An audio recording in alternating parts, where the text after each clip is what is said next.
welcome to a Saturday Friday Waffle. Apologies about the lack of getting a waffle out last night. Just a few things happened, nothing bad. It's called real life kicked in, and it was getting late, and you know what, I couldn't be bothered. I wasn't actually going to do a live waffle, by the way. It was going to be a pre-recorded one, but things took over, and also, if I can find it, no, it doesn't matter. I got, what did I get? For my birthday, I got Red Dead Redemption 2 on the PlayStation 4. Unless you've been hiding under a rock the last probably 3 or 4 days, you'll probably be aware that this game has just been released. I think it came out on Friday. And I mean, I don't know why I bought it. I do know why I bought it. The reason I don't know why I bought it is because if it's going to be like any other game for the kind of the current consoles, I'll play it for a couple of weeks and then just stop playing it, because that's what I always do. I kind of lose interest because I get a certain point. The problem I find with these kind of open sandboxy type games, I never fully understand the game mechanics or how to interpret the map, and I end up getting to a point, I'll complete a mission, then I'll end up back at like the safe house or whatever it is, and I'm like, what now? Where am I supposed to go? Don't know. And I just get bored. And I end up stop playing it. But hopefully I'm going to continue with this. I mean, the reason I bought it was because I was looking at some of the reviews, and some people are kind of touting it as one of the greatest games ever. I've played it for about an hour, maybe an hour and a half, something like that. I played it a wee bit last night and played it a bit this morning, and I mean, graphically, it's just incredible. I mean, I'm a massive retro games fan. I don't like calling them retro games. I'm a massive classic video gamer, and you know, the older games are the ones that I tend to play, but never ever let anybody, even myself, tell you that the old games were the best. Yeah, some games that came out years ago were the best, you know what I mean? Stuff like, there's classic games, Defender, Space Invaders, Robotron, there's hundreds of classic games, but never forget that in fact, I would challenge anybody to just play the Spectrum for a week. I mean, if you look at probably, I have no idea, if you look at 100 games randomly picked for the Spectrum, you know, the majority of 8-bit games, even games that I liked as a kid on the C64, I'm saying a kid, I was 18 when I got my Commodore 64, I wasn't a kid, but games that I loved back in the day, and I look at them now and I'm just like, I don't have any interest in playing it for any more than a few minutes. Not to say that there are still some classic games on the 8-bit machines, there absolutely are, but all I'm saying is the majority of 8-bit games you wouldn't want to play for any more than a couple of minutes. It's just the way it is. And when you look at a game like Red Dead, I can't even pronounce the damn word, anyway, you know what I'm talking about. If you look at that game, it's mind blowing. It's absolutely mind blowing. Now the game costs 50 quid, which seems a lot of money, but when you actually sit and, you know, if you look at games from the 90s, we were paying probably more than 50 quid, and look at what you're getting for your money, so it's just insane. But yeah, so I'm intending to play it. If you ask me in a week's time, chances are I've probably not picked it up since making this video, but I'm planning to put a bit of time into it today. So that's been that. Not been up to a great deal. Work wise, it's still a bit naff. So I really need to try and do something else to maybe get another job. You know what I mean? I always think when you get to a point in a job where you're unhappy, then it's time to kind of move on. But yeah, gaming wise, not been doing anything at all. I've not been playing anything. I'm trying to actually think what I've been doing my time. Don't know, no idea. eBay selling the collection. I've been doing a lot of soul searching this last week. Now I did mention last week about I was wanting to start offloading stuff. Now I think some of yous maybe pick me up wrong as to what I'm planning to do, like my Vectrex and that kind of stuff. There are certain systems that I use, and the Vectrex is one of them, I will not be getting rid of, but I've got a lot of duplicates. And in fact, I'll probably won't sell. In fact, what I probably will sell will only be systems that I've already got. In other words, I've got more than one of. I mean, I've got about 4 Commodore 64s. There's absolutely no reason to have 4. I've got 2 Vectrexes. I may hang on to them. Is 2 Vectrexes called Vectri? I don't know what they're called. Vectrexes? Don't know. I've got 2 Vectrexes. I've got 2 Ataris. What else have I got? I mean, I don't know. Like my Atari 800. I was absolutely desperate to get an Atari 800, and see, this is like something I'm going to put out there. I built my collection up over maybe 10 years, maybe a bit more than that, and there was always the next machine I wanted to buy, you know, and the Atari 800 was one that it was like the holy grail for me. It was the first computer that I ever played, got to see. It was in Ray's Computer Shop, and for that reason it's just an iconic machine, but they do go for silly money, but I got it for a cracking price. The thing is, I'm never likely to use it. It's currently on a shelf in a cupboard. It's not doing anything. Will I regret selling it? Possibly. In fact, probably I will. But I've got to think about the bigger picture here. I mean, I'm not long moved into my house. I've done a fair bit to the house, but there's an awful lot I still need to get done. You know, and that the things cost money, and I've not got a lot of money at the moment. I mean, I've had to take out a wee bank loan just to get bits and pieces. So what I'm trying to think here, I'm trying to put my brain before my heart. I would love to hang on to things like the Atari 800.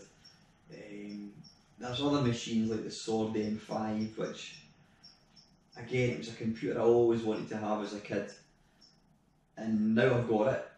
It sits in a cupboard on a shelf doing absolutely nothing.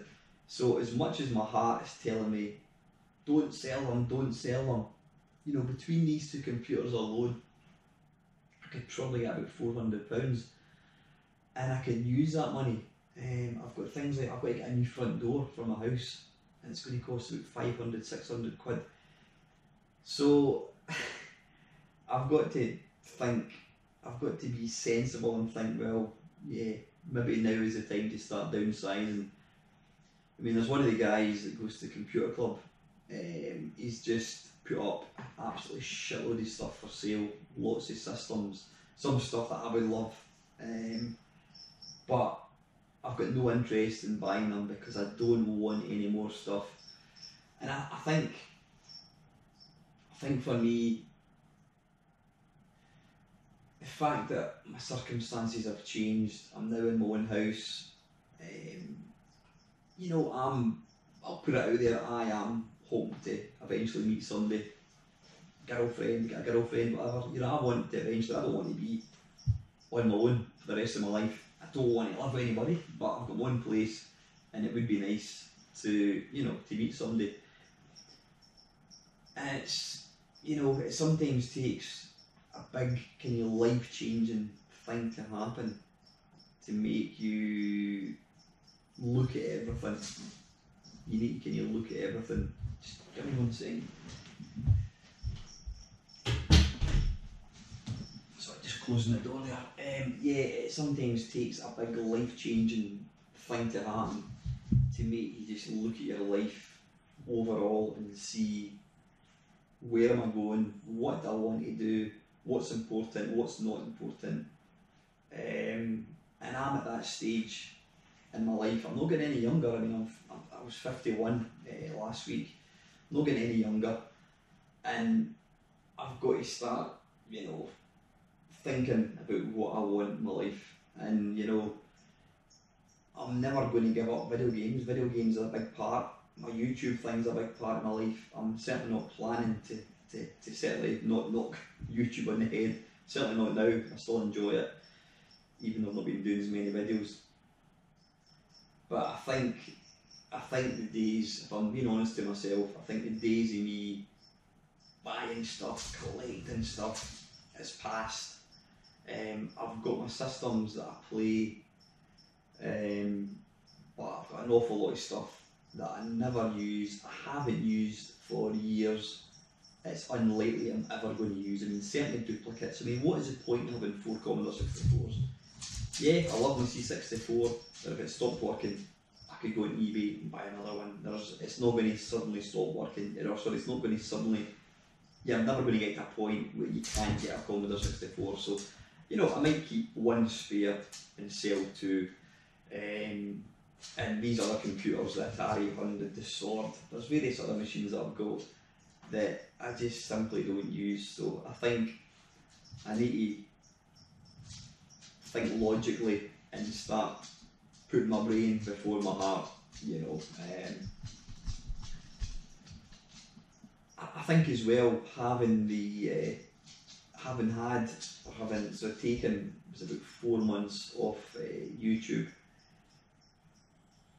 I completely stepped away from the hobby. I wasn't making videos. Because I wasn't making videos, I wasn't really playing any games. I mean, for about 2 months, all my game stuff was packed away in boxes, so I had absolutely no access to my games. The only games that I were able to play was either on my phone or on my GPDXD, and that was it. And I think because I've stepped away from it, I'm finding I don't have the same interest in it. I still enjoy playing games. Like I said, I still enjoy YouTube. I still have a massive interest, but I think I'm prioritising what's important in my life, and I tend to think that video games is it's quite a sort of an anti-social type hobby. I know it doesn't have to be, you know, you can play online and have your mates round, but the reality is, for me as a 51-year-old, I don't have many mates that are going to come around. I've got loads of mates, but not many mates that are into video games, and you know, some of these guys are married, so they don't have the sort of flexibility. And so yeah, where am I going with this? I just think, I have cooled to a certain degree on the hobby. Still enjoy it, but not to the same extent. I think because, without going into too many details, my previous relationship, my marriage, there was a lot that wasn't good. I don't mean it was bad, but there was a lot of things that weren't what I wanted it to be. And so I possibly filled that time with YouTube, with collecting. I think I'm not the only person that probably gets into a kind of rut. They start collecting. It's obviously like you use a hobby because of other areas of your life that are lacking, and I think that was probably me to a certain point. So yeah, I think I definitely do.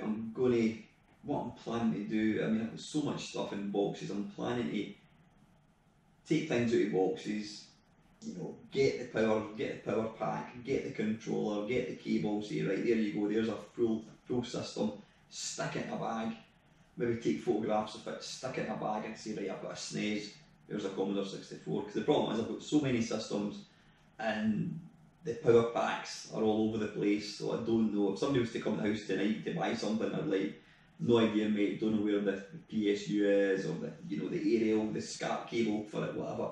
So I think I need to get the boxes emptied.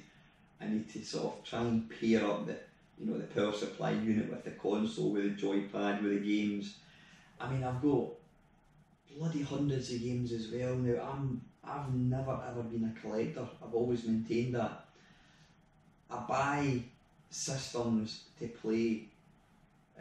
I'm really not interested in the games. I mean, for most of the systems that I've got, the SNES, the Mega Drive, the Amiga, C64, Spectrum, BBC, all the games that I use are on SD card, CF card, whatever, you know, EverDrive cartridges. As long as I can play the games, I'm quite happy. I'm really not bothered about having the original, you know, box or anything like that at all. And I've got a lot of games, and I know that these games are worth money. So, you know, I need to look at basically trying to maximise the money that they're worth, which I can then use for other things in my life. The thing is, I'd rather not use eBay, as I mentioned last week.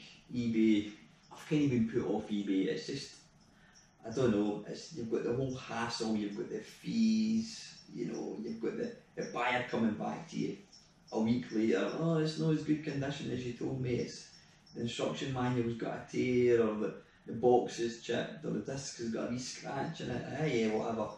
You know, you do get a lot of hassle. The thing is, eBay is probably the best way to maximise the money, but you've got the hassle, you've got the postage, you've got, you know, getting boxes for stuff. I do have a lot of mates that may be interested in buying stuff. I mean, certainly if there's any of you guys that are watching this, let me know if there's a particular system you're looking for. What I'll maybe do is, over the next couple of weeks, I'll start trying to pull together a list of stuff that I've got that I want to sell, maybe games as well, and I'll post it on in the comment section on one of my YouTube videos, and you can let me know if there's anything that you're interested in. I mean, I'd rather, I suppose, sell to friends and that. I would obviously do mates rates, but ultimately I'm not going to give this stuff away because I know it's worth money and I need the money. If it wasn't for the fact that I needed the money, I would rather hang on to it. But I wouldn't be looking for like eBay prices, I would be looking for a kind of fair price for stuff. So that's what I'll do. I'll try and pull together a list of stuff that I've got, and I'll post it probably on the Main Meister Facebook page as well. And if there's anything that you'd like or interested in, just drop me a wee message. So that's kind of where I am with my collection. I do want to narrow it down. I mean, underneath there I've got the PlayStation 4, I've got the Switch, I've got the Xbox, I've got the SNES Mini, and I've got the Xbox One, yeah. Too much stuff, and I could probably use the money for other things. So anyway, listen, what I'm going to do, in fact, I'm going to have a wee drink of my coffee, just give me a second. That's the only sort of thing I'm going to talk about. And I've got some questions, I think. Right, let's get comfy. Right, this is from, now apologies if I've missed any questions, this is from last week's waffle. Let me have a wee look. Right, that's not a question. Right,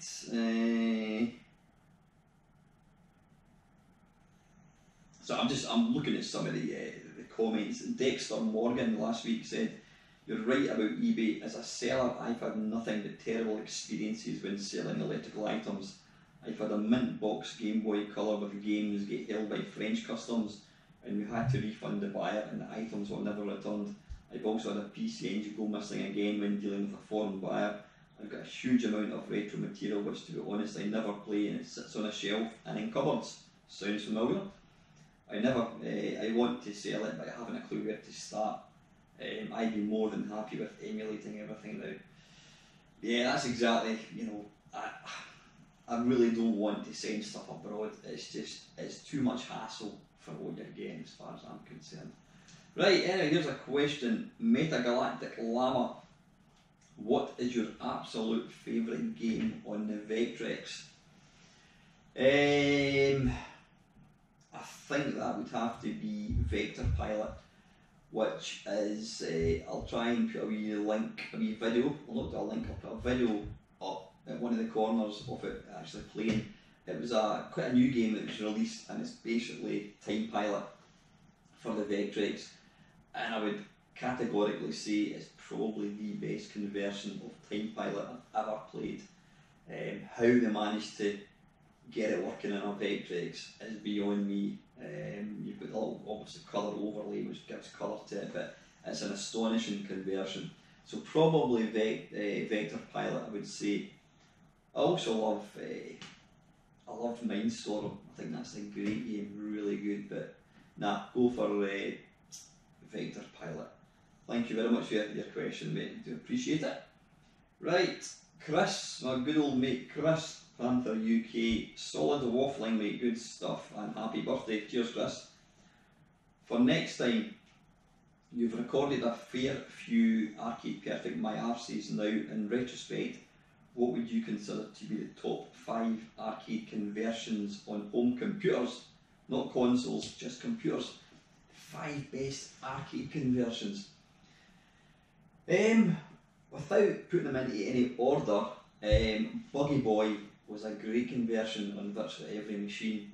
On the 16-bit machines, it looked amazing, it looked kind of arcade perfect. It plays really well. The Commodore 64 one is fantastic. It's kind of really stripped down, but it plays brilliantly. What else? Chase HQ on the Spectrum in Amstrad is an absolutely sublime conversion. Really is, you know, it's awesome, absolutely awesome. What else? Rainbow Islands, not Rainbow Islands, I hate Rainbow Islands. What do you call it? Oh, blimey, can't even remember the name of it. Rodland, yeah, Rodland has got a brilliant conversion on both the Commodore 64 and on the Commodore Amiga. That's excellent.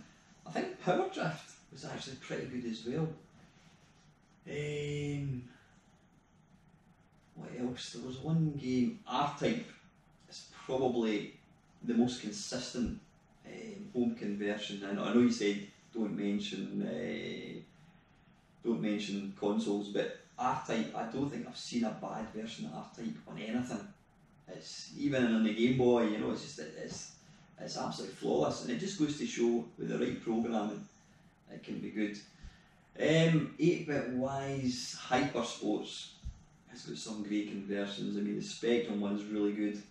Can't remember too much about the Amstrad one. Commodore 64 one to me absolutely smashes it. Brilliant conversion. Of course, after this video, I'll think of another 10. I'm trying to think of other good arcade conversions. There's been a lot. I don't think I've ever actually done an Arcade Perfect My Arse, but is it New Zealand Story? That had a lot of good conversions.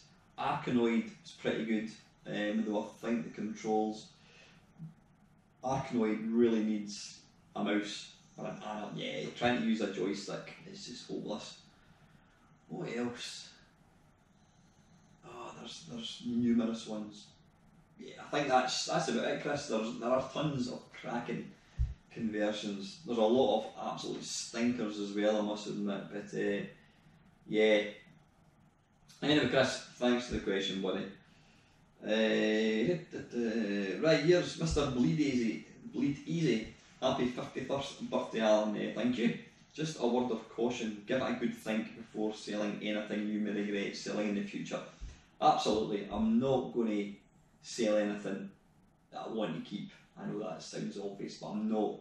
There may be, the problem I've got is some of the more rarer items that I've got are the things that are worth more money, and these items don't get used. So I've got to weigh up, do I want 200 quid in my back pocket, or would I rather having this thing sitting in a cupboard so I can go and look at and never actually use? I don't know, but nah, I will be very, very careful. Mr. Lawn Boys Post 1975, ha, you made me blush. I had a blast, mate, and would love to do it again in a heartbeat. Sorry to hear about your work, never fun when it becomes a grind and you dread Monday. Don't sell the Vectrex, you'll regret it. Absolutely, Dave, listen mate, I had an absolute blast. Like I says, you are a legend on YouTube. You and Steve Ben were the two guys that I watched and I thought, I'm going to give this a go. You know, so we'll tie up in the next couple of weeks, Dave. I'll give you a shout, mate, and just let me know when we can do this again. We've still got tons of questions, and I had an absolute hoot, so brilliant. And as far as the Vectrex, I won't be selling it. I mean, I've got two. Do I sell one? Do I keep one? I don't know. I'll probably end up hanging on to both of them. But again, the Vectrex is worth a fair bit of money. Do I really need to have a spare one? I don't know. I'll think about it long and hard. But right, Dave's got a question for me. Oops.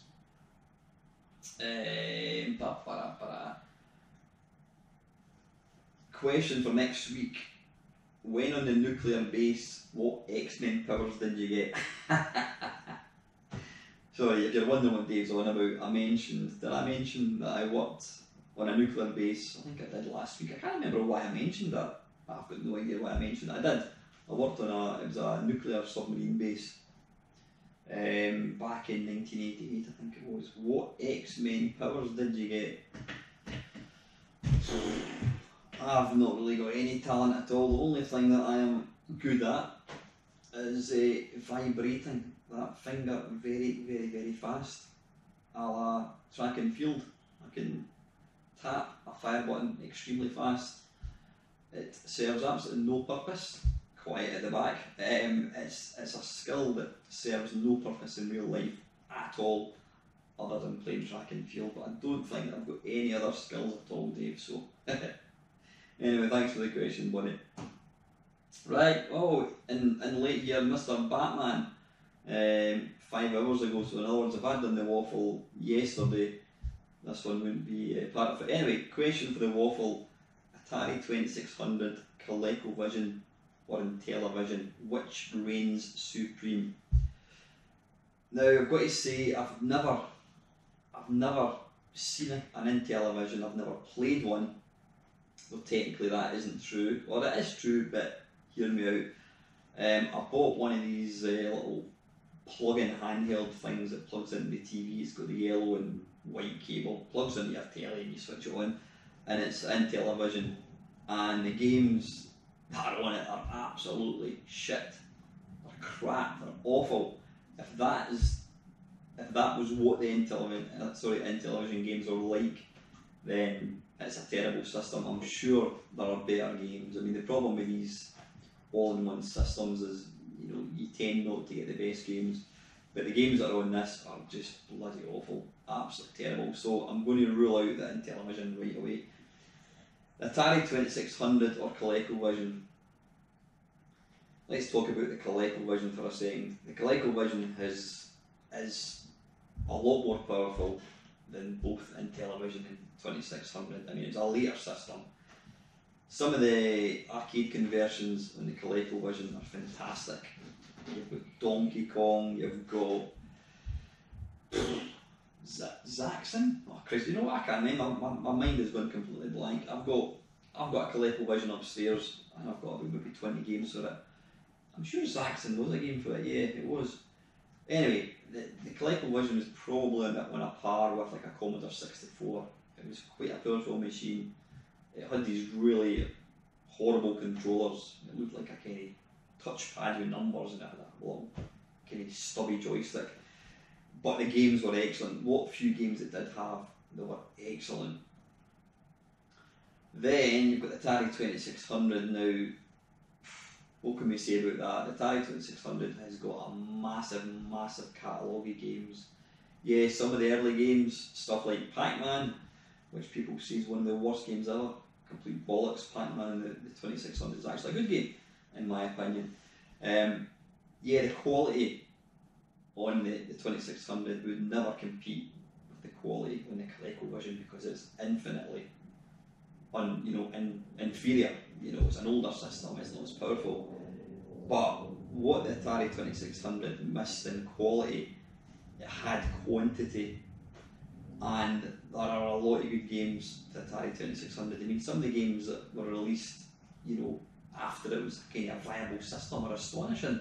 There's a game, Juno First, which is just brilliant. I think it was written fairly recently. I'm sure a guy that watches my YouTube channel actually wrote it, because he sent me a copy of it. But yeah, there's some of the games that you can get now for the Atari 2600. They really know how to push it. But yeah, the ColecoVision was a far superior system, far less games. What games it did have were really good, but the 2600 had a bigger catalogue. If I was to, I'm not going to try and see what was a better system, because, you know, is the PlayStation 4 better than the Spectrum? You can't really compare them. Two completely different things. If I was to have the choice of owning either an Intellivision, a ColecoVision, or an Atari 2600, plus all the games that were released for every single system, I would probably go for the Atari. In fact, I would go for the Atari, because the ColecoVision controller's shit, but I just think there's so many more games to the 2600, and as we all know, graphics do not necessarily make a bad game or a good game, it's all about the playability. So I would probably say the Atari 2600 would be my preferred system, yeah. Ask me again tomorrow, it'll be the ColecoVision. So anyway, Bat, thanks for the question, buddy. Right, the ever reliable Mr. Kev down the rabbit hole. Hi Alan, sorry I'm only asking a single question for you for Friday.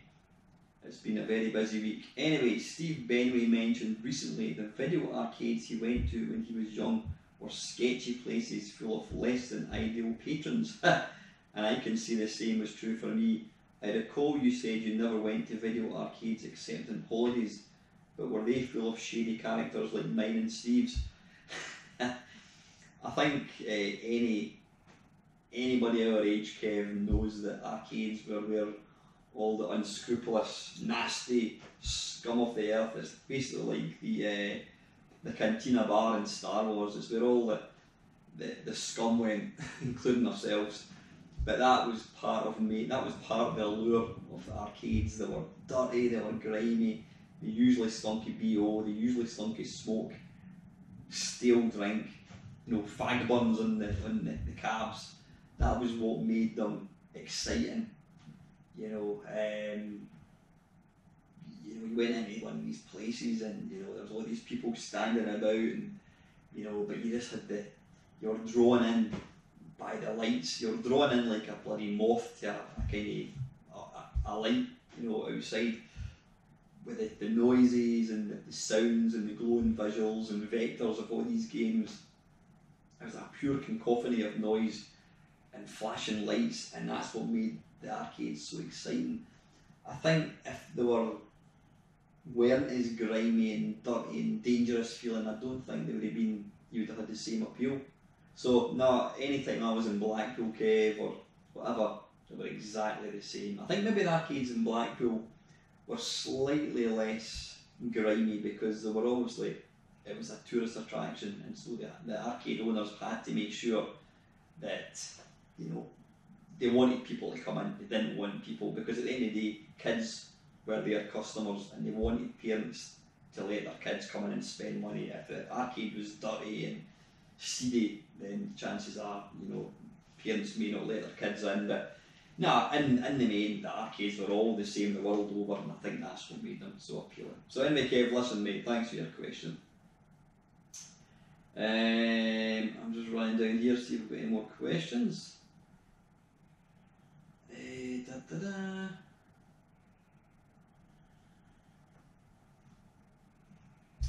Right, don't think. Yeah, I'm just a little comment. Neil, Nifty Retro Gamer. Yeah, Neil, you were asking about. I'll let you know what I'm selling. I absolutely will, mate. Don't worry about that. Just want to thank Mr. Blutonic 78. He gave me a massive comment on last week's video. Some really good tips. In fact, I hope you don't mind, I'm going to read out what you were saying here. I too have had extended periods of inactivity on YouTube this year, way more than any other year. I love making videos and nothing has changed. But as you see, you take a step back and do other things, and before you know it, it's a few days, 3 weeks, and then 3 months have passed, and you find yourself drifting away from the scene somewhat. Regarding your downsizing and lack of YouTube videos being related, then yes, could be. Same for me with less active on YouTube. As I say, I found myself having less desire to buy as a result, and in some cases moving things on. I'll always enjoy certain systems, though I couldn't ever see myself getting rid of everything, which leads me to my last point, your collection and downsizing. Ultimately, of course, it's up to you. Don't be rash, be honest. If you think you'll miss it, I'd say keep it, irrespective of how little you use it. And if you look at it and wonder why you've got it, sell it. Well, happy birthday, another year older but another year wiser. Listen mate, thanks for that.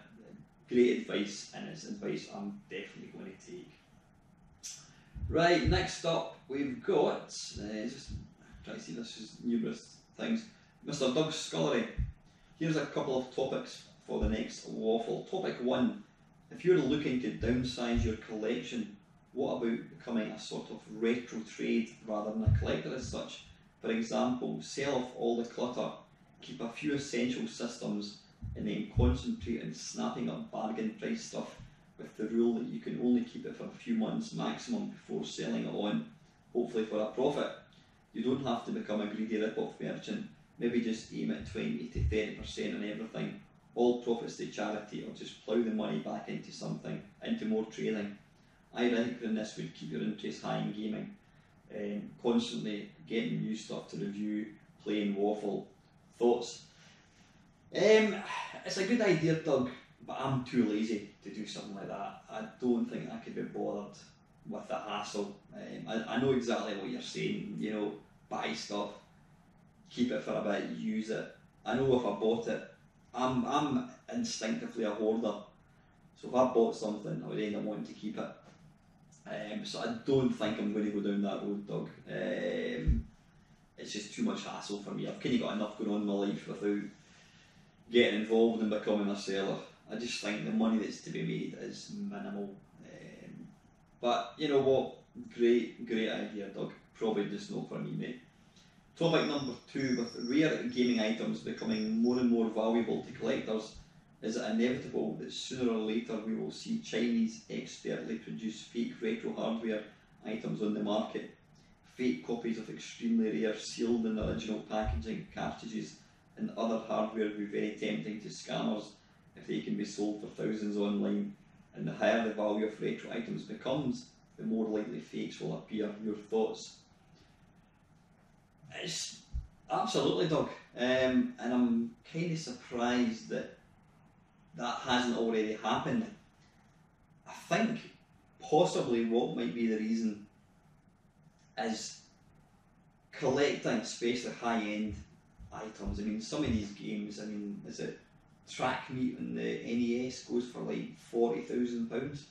Some of these games go for insane amounts of money, but when you compare that hobby to something like, I don't know, collecting medals or, I don't know, other stuff, it's quite a niche thing, and I think the collectors are too clued up on games, and I think they would soon notice that it's not an original.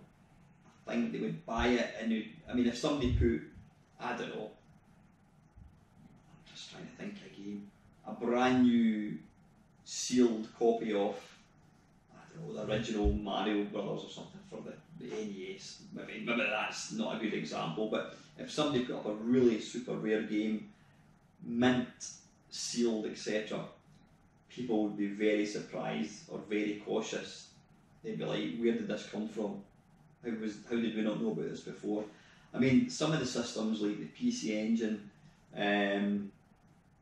the Amstrad GX4000, I bought them and they were like boxed, they were brand new, and I think what happened was they basically, I think somebody must have had a big massive collection of these gathering dust in a warehouse somewhere, and so that's why you were getting them basically brand new, even though they're like 20 years old. But I think if games, for these scammers to make it worthwhile, they would have to sell quite a few, and if suddenly all these sealed versions of these rare games appeared out of nowhere, I think the collectors would right away would think this is fake, and I think that's the reason why you don't get it. But it's not to say that, I don't know, could somebody start making fake Commodore 64s? I don't know. An interesting point there, but I think going back to the games, I think people are too wise. People in this hobby are too wise. They know what's what. They know what's where. They know how easy it is or difficult it is to pick up a system or a particular game. And like I say, if suddenly all these boxed incomplete, never opened, factory sealed games and consoles started flooding eBay, people would soon know. Especially the important thing would be this one seller on eBay has suddenly got 4 brand new games. People would be like, nah, they're at it. It's a complete fake. But interesting topic, Doug. But I think that may well be the reason. I'm just going through some comments here, but then there's not any questions. Yeah, Record then return is saying, although everyone loves a bargain, don't sell things off too cheaply unless you need the money ASAP.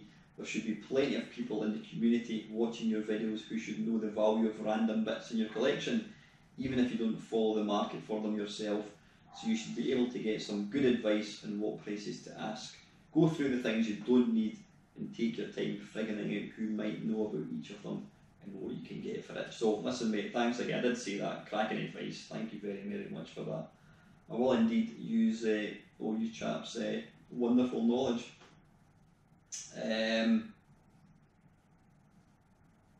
Let's see, Upside Daisy. There's a bloody dog that lives next door and it constantly goes out and barks. It does my head in. VR Evolution, I've gone through a very similar mindset to yours. The search for the computers in the games is where the enjoyment is to be had. The ownership isn't much fun, especially when ownership means sitting with unused items, guarding dust in a cupboard. Yeah, that's exactly it. It's like the thrill of the chase. Once you've got it, it's doing nothing. Colin is saying here, you say duplicates, I say spares. Seriously though, out of all of them, I really think you'd regret selling the Vectrex. Others are easier to come by, but that's pretty much as rare as rocking horse crap. Yeah, you're right, Colin, and that's probably why I won't be selling the Vectrex. Westboy 1967. Hi Alan, when you decide if and what you want to sell, give me a wee message. I live in Glasgow, so not too far to travel. Keep up the good work with the videos. Cheers buddy. I will indeed, like I said, I am going to start trying to put together some stuff, a list of things, and I'll let you guys know. Mark, Lactobacillus Prime, hope you had an excellent Friday out in the town, Alan. Happy birthday, we'll be at Play Expo in Blackpool myself. We'll hope to see you at another event in the future. Thanks Mark. Yeah, of course this weekend is the Play event down in Blackpool. Got a few of my mates are down there. I know Nova Bug, Chris is doing a live stream kind of for the whole weekend. Obviously Mark's going down there as well. I was wanting to go down, but again money's a bit tight just now and I couldn't really justify it. I've been down quite a few times. And Milestar Electronics, happy birthday. Cheers buddy. So listen, I think that's about all I've got time for. I hope you're impressed with the video. I'm using my GoPro. Yeah, so I will continue to put out videos as and when.